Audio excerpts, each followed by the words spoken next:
संध्या का वक्त,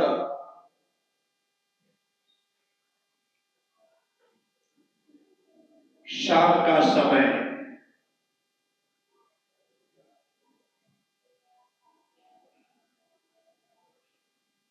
दिन भर चरने वाले और दिन भर दाना चुगने वाले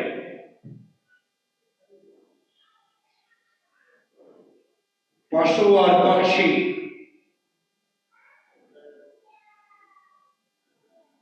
रात होने से पहले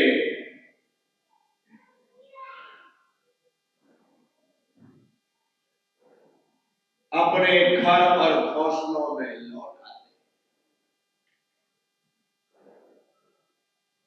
क्योंकि वे जानते हैं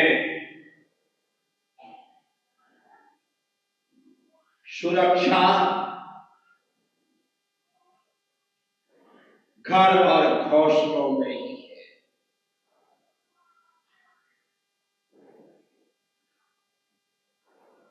और वो जो जानते हैं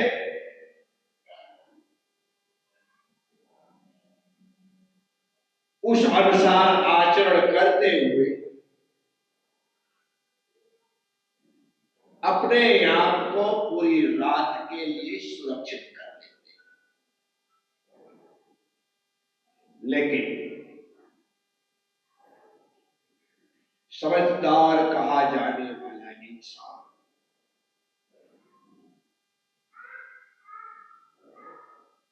जो अपने आप को 30 मार्का समझता है,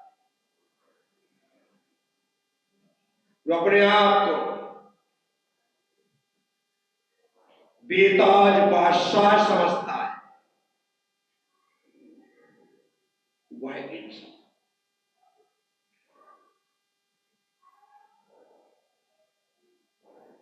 जीवन की साँझ आ जाती है, फिर भी अपने घर लौटने का विचार भी नहीं करता है। प्रयास तो बहुत दूर की बात है। एक समय है, उस समय के अनुसार जो संभल करके समझ करके चलना प्रारंभ कर देता है, वह भटकने से बच जाता है। और हमें यह लगता है कि अभी तो बहुत समय है, अभी उम्र ही क्या हुई है, 70 का ही तो हुआ। क्या लगता है? 70 का ही तो हुआ हो, अभी तो अब 70 वाला ऐसा कहेगा तो आप 50 और 60 वाले से क्या उम्मीद करोगे? 30 और 40 वाला तो सोच भी नहीं सकता है, क्योंकि 70 वाला कह रहा है अभी 70 का ही तो हुआ हो, अभी तो बहुत कुछ करना बाकी है। विश्वास ना हो तो 70 और उससे ऊपर के लोगों से पूछ करके देख ले। एक बार कहना कि दादाजी उम्र बहुत हो गई, अब तो आपको अपना कल्याण कर लेना चाहिए। बेटा यदि तुझे इतना ही ज्ञान देना है तो खुद अपना कर ले। क्या कहेंगे? खुद अपना कर ले, मुझे ज्ञान मत दे। आप पूछ करके देखना 70+ से यही जवाब मिलने वाला है। या फिर कह देंगे बेटा अब कुछ बनता कहाँ है, कुछ होता कहाँ है, अब शरीर में वो ताकत कहाँ रह गई, ये जवाब दिए जाए। मैं आपसे कह रहा हूं, वो नादान नासमझ कहे जाने वाले पशु पक्षी अच्छे हैं जो शाम होते ही घर लौट आते हैं।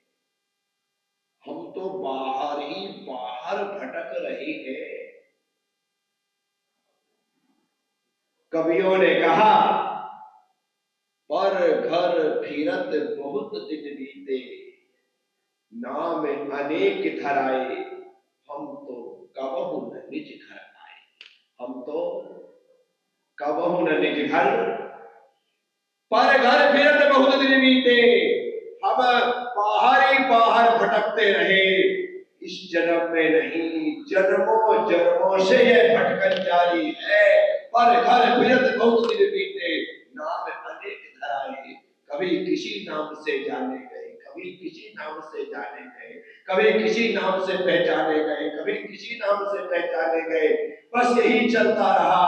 पर घर फिरत बहुत दिन बीते, नाम अनेक धराए, हम तो कबहु न निज घर आए।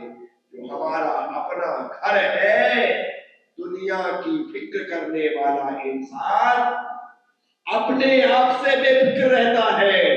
सबकी चिंता है, चिंता नहीं है खुद की चिंता।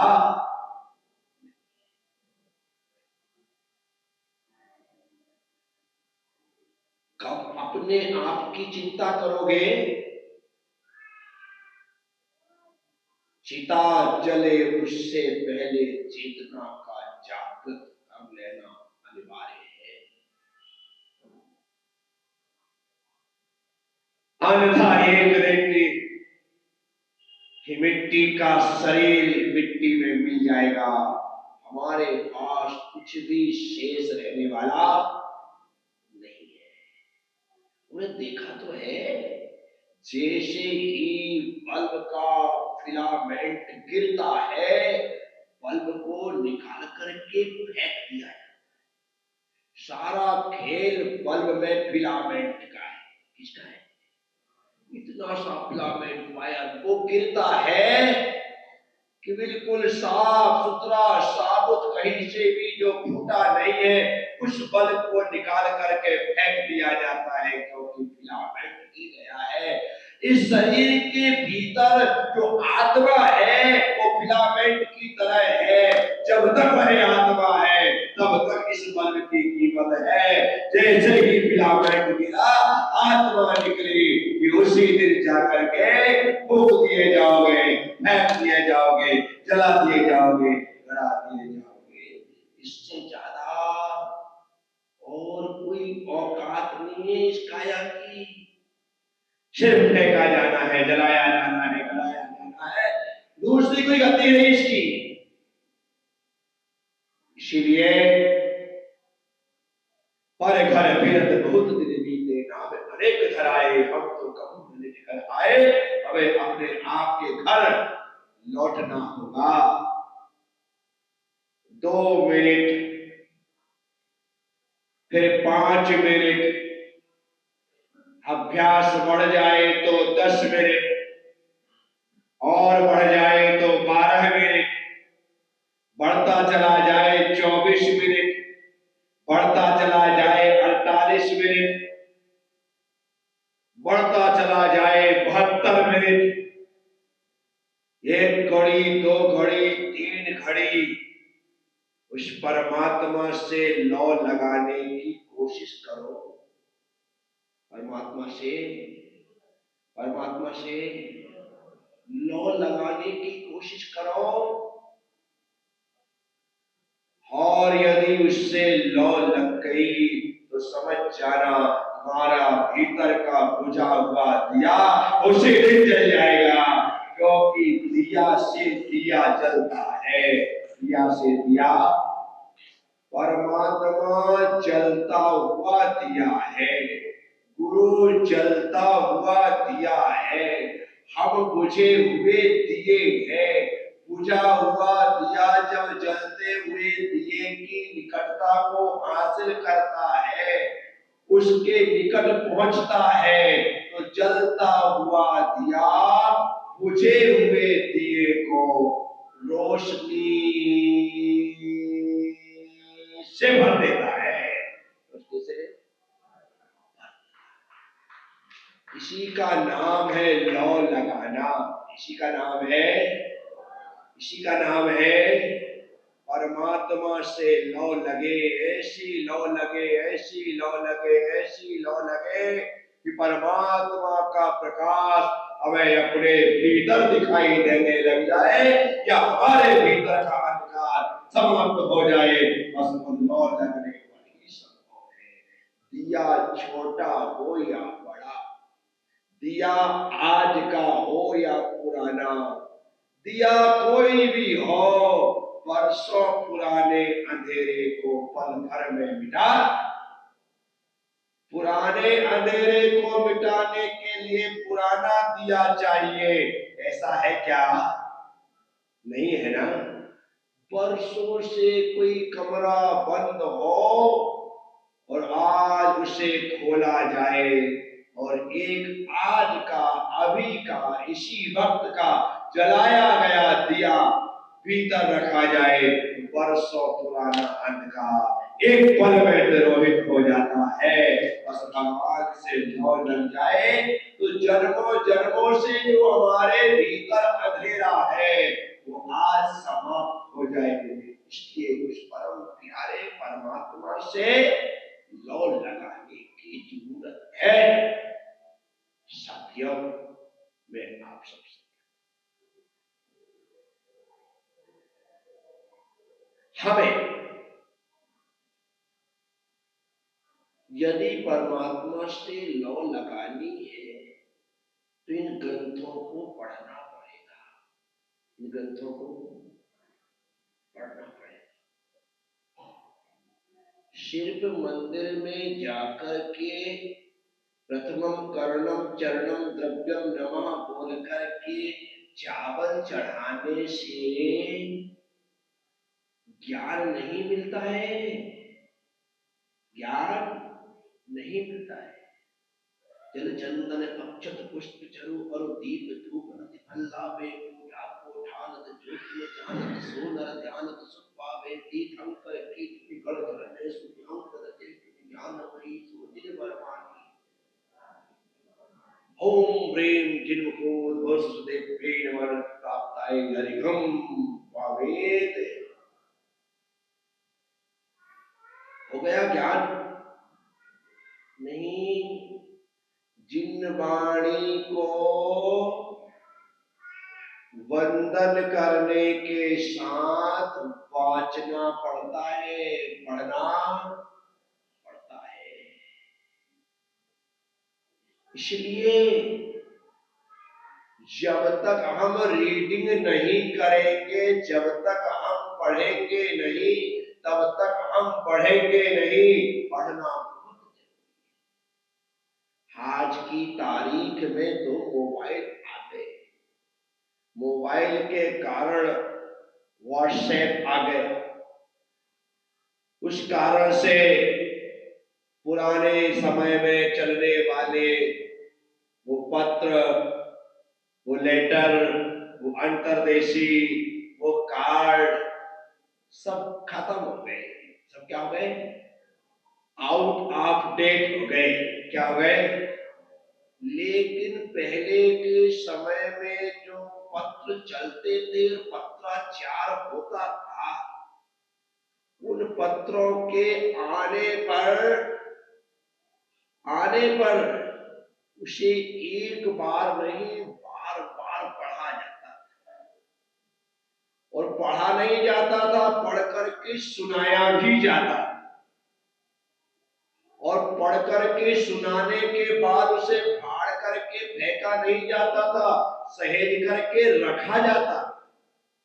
इतना ही नहीं, आपके पास आज किसी का पत्र आया है और सामने वाले को जिसने पत्र भेजा था उसे 15 दिन तक लगातार तुम्हारे जवाब का इंतजार है। कितने दिन होता है? 15 दिन तक कि मेरा पत्र पहुंच गया होगा, मेरी चिट्ठी पहुंच गई होगी, और पहुंचने के पश्चात उन्होंने पढ़ लिया होगा। अब वो पढ़ करके जवाब लिखेंगे और लिख करके जब डालेंगे, 15 दिन तक उनके दिल और दिमाग में रोज पोस्टमैन घर के सामने से निकलता है, भैया आज कोई चिट्ठी आई क्या? तो नहीं भाई, आज तो नहीं आई है। हाँ, मेरी चिट्ठी आने वाली है। ऐसा रोज चलता है। आज की तारीख में व्हाट्सएप में आपने मैसेज भेजा, आपने सेंड किया, डिलीवर्ड हुआ, सामने वाले ने रीड कर लिया, आपको पता चल गया। पता चलने के बाद उसकी व्यस्तता की वजह से उसने तुरंत रिप्लाई नहीं, और आपको ग्रीन ब्लू कौन से सिंबल में कलर दिखाई दे गए। अब आपको लगा देखो मैंने मैसेज भेजा, देख लिया, पढ़ लिया, फिर भी इग्नोर कर दिया, इतने भाव बढ़ गए। हम तुरंत ऐसा सामने वाले के लिए सोचना प्रारंभ, एक क्षण में यहाँ गया, उसने देखा और आपने सोचना प्रारंभ कर दिया। यहाँ 15 दिनों तक यहाँ लिख रहे, 2-2, 3-3 दिन लिखते थे, पहले रफ में लिखते थे, फिर अच्छे से सजा करके फेयर करते थे, पोस्ट करते थे, चिपकाते थे, डालते थे, आनंद ही कुछ अलग होता था। एक संदेश कम से कम 15 से 20 दिन, 25 दिन तक आनंद देता था। और जब सालों बाद उन चिट्ठियों को पढ़ा जाता था, उस समय फिर वो बचपना, वो जवानी, वो दिन याद आते थे कि देखो कितना प्रेम से भरे हुए पत्र थे। कई कई ऐसे पत्र थे जो कि हृदय को विदारित कर देते थे, तो पढ़ते पढ़ते आंसुओं की बूंद टपक जाती थी और वहां पर पूरे अक्षर फैल जाते थे। लेकिन बाद में जब 5 साल बाद पढ़ते थे, तब भी वो आंसू वहां पर दिखाई देते थे। वो कोई व्हाट्सएप में दिख सकते हैं क्या? वो नहीं दिखाई दे सकता। वो फीलिंग ही कुछ अलग है। कार्ड दिए जाते थे, बर्थडे पर कार्ड, शादी की सालगिरह पर कार्ड, कोई विशेष ओकेजन पर कार्ड, ग्रीटिंग कार्ड बना करके दिए जाते थे। उनकी जो फीलिंग होती थी ना, ये जो ग्रंथ है, ये भगवान के मैसेज को हमारे आचार्यों के द्वारा ताड़ पत्रों पर, ताम्र पत्रों पर अंकित करके हम सब तक भेजे गए ये कार्ड है, जो परमात्मा का हार के रूप में हमें प्राप्त हुए हैं। इन्हें पढ़ो, इनकी फीलिंग कुछ अलग है, अद्भुत होती है इनकी फीलिंग। जैसे हमारे लिए हमेशा ग्रंथ को यह सोच करके पढ़ना चाहिए, हर कार्य का, हर गाथा, हर श्लोक, हर पंक्ति यह सोच करके लिखना पढ़ना चाहिए कि भगवान कुंद कुंद स्वामी ने, आचार्य समंत भट्ट स्वामी ने, आचार्य पूज्यपाद स्वामी ने, आचार्य अकलंक देव स्वामी ने, आचार्य मानकुंद स्वामी ने मेरे लिए ही लिखा है। क्या? मेरे लिए ही लिखा है। ऐसा सोच करके पढ़ोगे तो फीलिंग ही कुछ अलग होगी। आपने कभी मेरी भावना पढ़ी? किस किसने मेरी भावना पढ़ी है? इतने लोगों ने। किस किस को याद है? बहुत से लोगों को याद है। उस मेरी भावना को पढ़ना, कैसी पंक्तियां हैं। रहे सदा सत्संग उन्हीं का, उन्हीं जैसी जया नहीं है चित्त सदा। अद्भुत पंक्तियां। विचार करो, सुखी रहे सब जीव जगत के, कोई कभी ना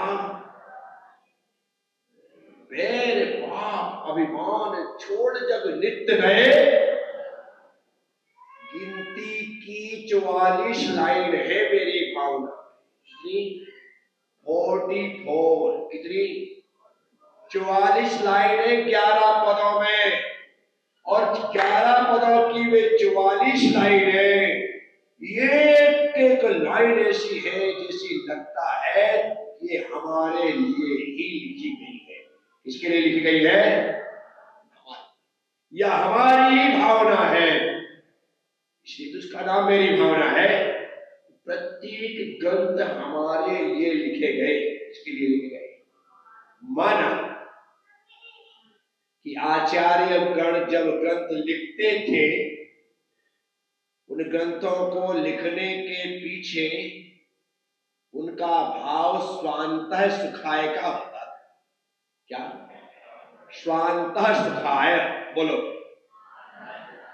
अर्थात स्वयं के सुख के लिए। किसके लिए? स्वयं के सुख के लिए भी लिखते थे, लेकिन बाद में वे ग्रंथ पर जनहिताय हो गए। क्या हो गए? क्या हो गए? दूसरों के हित में कारण बन गए। लिखा तो खुद के लिए था, लेकिन बाद में वे चिट्ठियां, वे पत्र, वे शास्त्र हमारे लिए कल्याणकारी होते। जो चिट्ठी पत्री है, कार्ड है, उन्हें पढ़ने का मजा साल 2 साल 4 साल बाद, जब कभी दिवाली की सफाई में हम देख रहे होते हैं और वो बाहर निकल करके आते हैं, यूं पलटा करके पढ़ते हैं, तो वो जो आनंद, जो सुकून होता है, वो वही व्यक्ति जानता है कि उस समय उन्हें पढ़ रहा। बाकी लोगों के लिए तो कचरे होते हैं कि जबरदस्ती कबाड़ खा कचरा इकट्ठा कर रखा है, कबाड़ इकट्ठा कर रखा है, न जाने क्या मिलता है इनको, ये फेंक देना चाहिए। हर बार निकालते हैं और अपनी पुरानी सी संदूक में वापिस रख देते हैं। अरे इतनी चीज पड़ी है, पड़े रहने दो, क्या जा रहा है।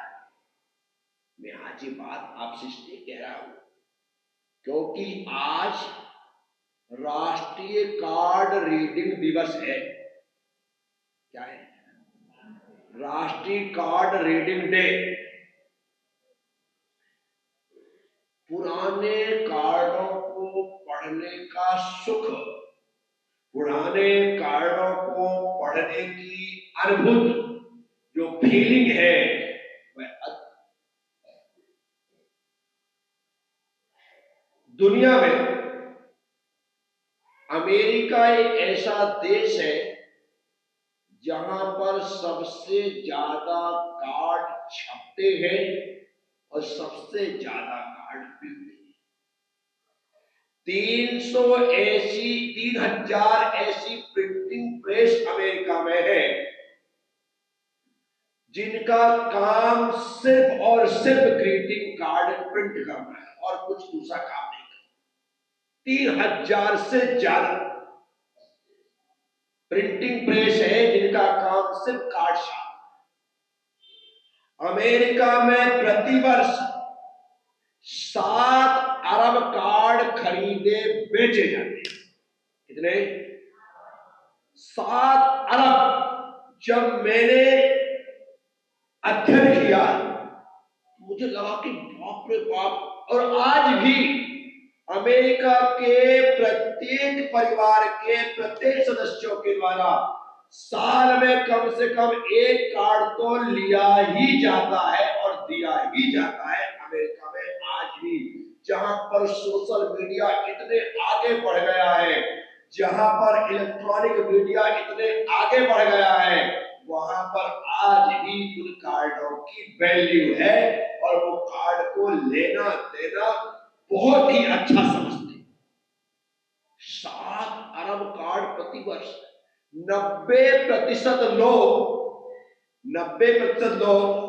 हर साल अमेरिका में कार्ड खरीदते ही, सिर्फ 10% लोग रह जाते हैं। शायद उसमें बच्चे होंगे और बड़े बुजुर्ग होंगे, जब जिनका किसी प्रकार से कोई नाता रिश्ता सा रहे। 90% किसे? यहां इतने लोग बैठे, मैं आपसे पूछूं कि आपने पिछला कार्ड कब खरीदा था, याद करके बताओ। पिछला कार्ड कब खरीदा था, याद। इतने सारे लोगों में किसी को याद ही नहीं।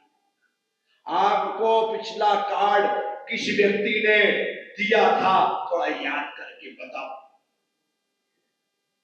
बड़ा मुश्किल हो जाएगा।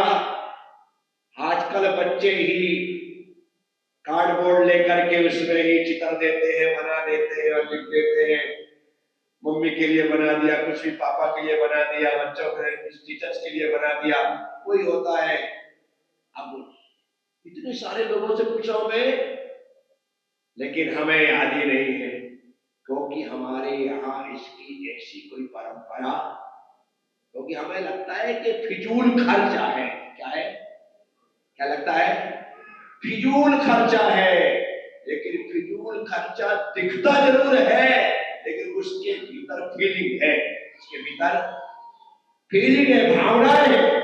जब व्यक्ति लिखता है या फिर हमारे हिसाब से लिखा हुआ कोई कार्ड प्रिंटेड लेकर के आता है, वो शब्द भी हमें एक सुकून, एक आनंद प्रदान करता है। तो साथियों, कार्ड रीडिंग दिवस, पुराने कार्डों को पढ़ने का मजा, पुराने पत्रों को पढ़ने का मजा। पहले पत्रों के साथ यदि पीहर गई तुम्हारी पत्नी या तुम्हारा पति, तो तुम्हें एक पत्र के साथ एक फूल भेज देता था, तो उस समय हमारे यहाँ के लोगों को, फिल्मी दुनिया के लोगों को गीत लिखना पड़ता था कि फूल तुम्हें भेजा है खत में फूल नहीं। तो आज कोई एक गाना लिखे, क्या बजाएगा उसका? आएगा क्या? ये गाना भी आउट ऑफ डेट हो गया। लेकिन वो पुराने फूलों की खुशबुएं, वो कोई फूल देता था और उसे हम किताब के भीतर दबा देते थे, सालों साल वो फूल दब करके वहीं पर सूख जाता था, और कभी किताब पलटते थे वो फूल निकलता था, जो वो यादें करे ताजा। बात फूल देने और लेटर लिखने की नहीं है, बात फीलिंग की है। किसकी है? वर्तमान में इन डिवाइसों ने हमारी फीलिंग को खत्म किया है। मैं ये बात आपको बताने जा रहा हूं, कोई दूसरी बात नहीं है। आज की तारीख में यदि मेरे सामने शास्त्र रखे ना और मैं इन्हें खोल करके पढ़ता हूं, और यदि मैं लैपटॉप लेकर के बैठ जाऊं, टैबलेट लेकर के बैठ जाऊं और उसमें मैं गद्य पढ़ूं, तो फीलिंग नहीं है। फीलिंग तो हार्ड कॉपी में ही है, सॉफ्ट कॉपी में यहीं पर लगता है कि हे जिनवाणी भारती तो ही जपो दिन रे, जो तेरा शरणागति सो पाए, यहीं पर लगता है। अब यहाँ पर रखा हो लैपटॉप और उसमें खुली हो मां जिनवाणी, हे जिनवाणी भारती, लगेगा तो ही जपो दिन रे, जो तेरा शरण में आएगा क्या मजा? बोलो ना भाई, है ना? नहीं आएगा ना। ये फीलिंग हार्ड कॉपी में ही आ सकती है, सॉफ्ट में नहीं। कितनी भी चीज तुम्हारे पास मोबाइल में हो, डिवाइस में हो, लैपटॉप और कंप्यूटर में, सब में भर रखा हो, लेकिन वो फीलिंग नहीं आएगी। फीलिंग तो इसी में आती है। फीलिंग तो पहले के समय में जब फोन नहीं थे या थे तो गांव में एक आध थे, वो भी पोस्ट ऑफिस में। उस समय किसी को अतिशीघ्र बुलाना होता था तो तार आते थे। क्या आते थे? अब तार, इन बच्चों से बोलो कि तार क्या होता है, ये तो बिजली का तार उठा के ले आए, ये तार होता है। इनसे कहो कि पहले बेटा तार आते थे, फोन नहीं आते थे। क्या आते थे? तार। और तार के शब्द गिने चुने लिखे होते थे पोस्ट ऑफिस वालों के पास, क्योंकि उसके एक एक अक्षर के पैसे लगते थे। किसी को बुलाना होता था, शीघ्रता से बुलाना होता था, तो उसमें लिखते थे कमसूल। क्या लिखते थे? कमसूल लिख करके तार भेज दिया जाता था, और जिसके नाम तार आता था, कमसूल पढ़ते ही वो मानसून की तरह वहां पहुंच जाता। मानसून की तरह फटाफट यहां तार आया कि वो जैसे समझ में आता था। उनकी वैल्यू थी। अब तो लंबे चौड़े मैसेज कर दो, फोन पे फोन लगा दो, सामने वाले को आना होगा तो ही आएगा, नहीं आना होगा तो लिफाफा भेज देगा। क्या भेज देगा? फिर कोई ना कोई बहाना बना देगा। और आज तुम नहीं जाओगे, लिफाफा भेजोगे, अगले बार तुम्हारे यहाँ काम आएगा, वो भी लिफाफा ही भेजेगा। और वो तुम्हारी मजबूरियां नहीं समझेगा, वो तो यही समझेगा तुमने लिफाफा भेजा था तो बेटा मैं भी वैसा ही करने वाला हूं। आजकल के जो रिश्ते हैं ना, सिर्फ लेन देन के हैं। किसके हैं? सारा लिखा पढ़ी में है। तुम्हारे यहां से यदि 200 रुपए आए हैं तो परिवार में सबको याद रहेगा कि उन्होंने 200 दिए, अगले बार कभी देना तो 200 ही देना। क्या? भले वो साल भर बाद दो, तुम 200 का ही लौटाओगे, उससे ज्यादा। सबका याद रखना पड़ता है, किसने 500 दिए, किसने 1000 दिए, किसने 1000 के साथ कपड़े दिए, किसने 1000 के साथ और दूसरी चीजें दी है, वो सब याद रख करके ज्यों का त्यों व्यवहार लौटाना। बोलो, ये सब लेन देन है। क्या है? आजकल व्यवहार में प्यार नहीं रहा, सिर्फ हिसाब किताब है। क्या है? क्या है? अब वो सुकून नहीं है, वो आनंद नहीं है। पहले भोजन पंगत में बिठा के करवाया जाता था। कैसे करवाया जाता था? और सब लोग पंगत में बैठते थे, पूरा परिवार परोसता था, जितने नाते रिश्तेदार होते सब परोसते थे, और बार बार आपके सामने से सभी चीजों को ला ला करके दिखाया जाता। आप खाते थे, मना करते थे, वो हाथ ऐसे करते थे तो बीच से डाल दिया जाता। कहाँ डाल दिया जाता था? बीच से डाल दिया जाता था। मनुहार होती थी। आज की तारीख में परिवार का एक व्यक्ति भी परोसदारी में होता है क्या? नहीं होता है। वो लोग होते हैं जो लोग सुबह सड़क की सफाई कर रहे थे और शाम को सूटेड बूटेड होकर के आपकी परोसदारी में खड़े हैं। ये सच्चाई है। सुबह आप देखना वो वहां पर थे, लेकिन शाम को तो आप भूल ही गए। बढ़िया ब्लैक एंड व्हाइट ड्रेस है, टाई लगी है, जूते लगाया, ऐसा चमकदार आदमी खड़ा है और आपको परोसदारी कर रहा है। पहले परिवार के लोग परोसदारी करते थे। यदि परिवार का कोई दिखाई ना दे तो भोजन करने वाले पूछ भी लेते थे, वो दिख नहीं रहे, कहाँ है? नहीं, वहां पर उन्हें बुलाओ तो वो लेकर के चल करके आते थे। और अब घर वाले दरवाजे पर ऐसे खड़े हो जाते हैं। कैसे खड़े हो जाते हैं? आप वहां पर पहुंचते हैं, आपको हाथ जोड़ते हैं, आप अंदर जाते हैं, अपनी प्लेट खुद उठानी पड़ती है, अपनी प्लेट, और खुद ही आगे जाकर के कहना पड़ता है, दे अल्लाह के नाम, दे राधा के नाम।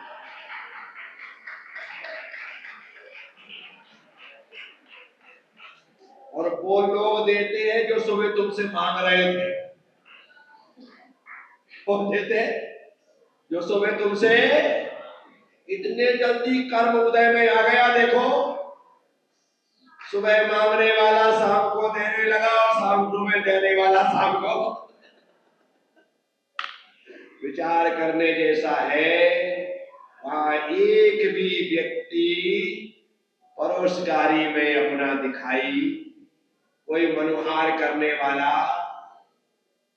इसी कारण से हम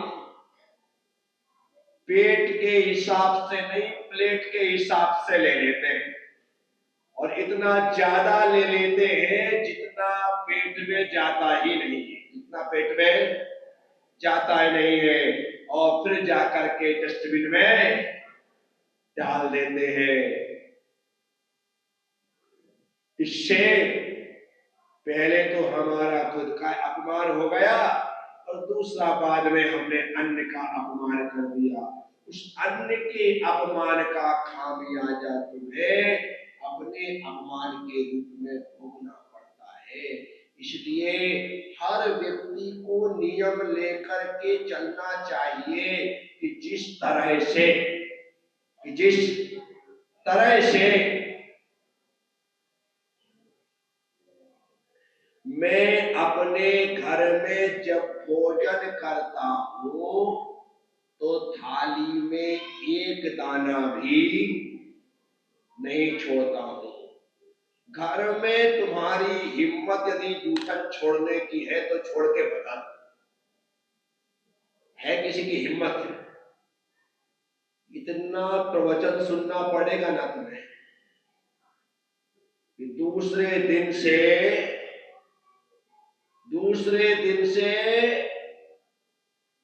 दाना तो छोड़ो, थाली धो करके पी जाओ। ऐसी स्थिति होती, घर में कोई नहीं छोड़ता, सारा नाटक बाहर होता है। कहाँ होता है? बाहर। मत करिए अन्न का अपमान। ऋषियों ने वेदों की ऋचाओं में लिखा अन्नमेव ब्रह्म। क्या लिखा? अन्नमेव ब्रह्म। जो अन्न है वही ब्रह्म है। जो अन्न है वही ब्रह्म है। इसलिए अन्न का अपमान हमारे द्वारा नहीं होना चाहिए। साथियों, तो आज जिस दिवस पर हम चर्चा कर रहे हैं, वार्ता कर रहे हैं, वह वार्ता हमारी सिर्फ फीलिंग की है और आज उसका अभाव होता कहीं पर भी फीलिंग दिखाई नहीं, और वो फीलिंग नहीं होती है। इसलिए हमें भोजन तो करे आते हैं, सब मिलजुल आते हैं, सब कुछ होता है, लेकिन जो भीतर आनंद बरसना चाहिए वो आनंद नहीं हो पाता है। तो साथियों, मैं आप सभी लोगों से रिद्धि सिद्धि नगर में जो लोग निवास करते हैं उन सभी लोगों से मैं इतना ही कहूंगा कि हमारा व्यवहार हार्ट टचिंग होना चाहिए। हमारा व्यवहार आप कुछ भी करो, एक फीलिंग वहां पर उत्पन्न होनी चाहिए। आप पाएंगे कि आपने जीवन के हर पल का आनंद ले लिया। आज घर में गिनती के 4, घर कितना भी बड़ा क्यों ना हो, लेकिन रहने वाले लोग नहीं बचे। हमारे दो, उसमें भी एक गुड़गांव में और एक पूना में,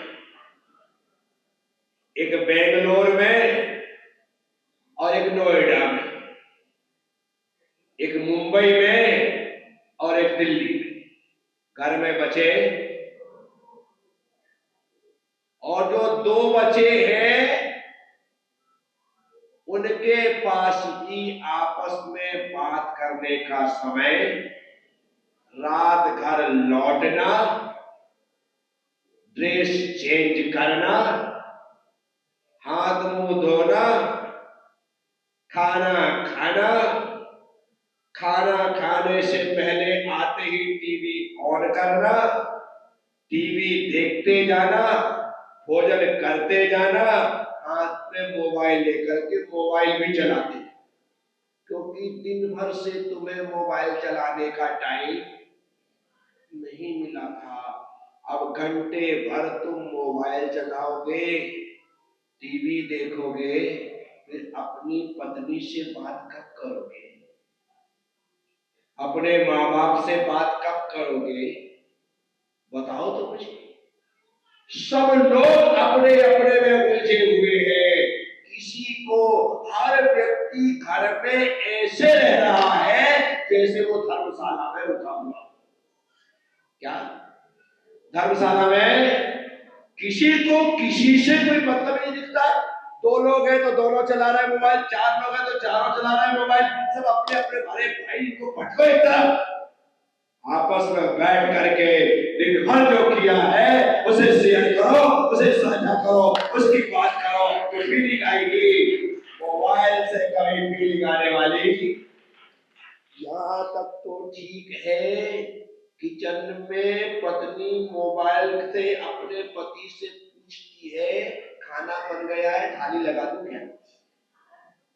मजाक मत समझिएगा। क्या पति फिर मैसेज करके कहता है अभी टाइम है, ठीक है, कुछ हो गया, वहीं से वो जोर से आवाज लगा करके नहीं पूछ सकती सुनो जी भोजन तैयार है, लगा दो क्या? नहीं, क्योंकि उसे मोबाइल में दुनिया के काम करने, अभी वो वहां पर बिजी है, वो वहां पर बिजी है, सब लगे हैं। फीलिंग नाम की चीज सिर्फ हमने संबंध बनाए हैं, रिश्ते बनाए हैं, लेकिन वो रिश्तों में जो आनंद होना चाहिए वो आनंद आज विरोहित हो गया है। सारे रिश्ते सूख गए हैं, सारे रिश्ते, आपको फीलिंग नहीं आ रही है। साथियों, मैं आप सबसे कहता हूं, इन चीजों की जरूरत महसूस करो। ये जो बच्चे हैं ना, ये तुम्हें देख देख करके बचपने में ही बूढ़े हो जाएंगे। क्यों? क्योंकि उन्हें जब तक तुम समय नहीं दोगे वो कैसे वृद्धि को प्राप्त होंगे, कैसे उनके भीतर फीलिंग जन्म लेगी। इनके साथ खेलना बहुत जरूरी है। बच्चे घर आए और फिर वहां पर पढ़ने लिखने इसी में लग जाए, टीवी में लग जाए, मोबाइल लग जाए, वो अपने माँ बाप की कीमत कैसे समझेंगे?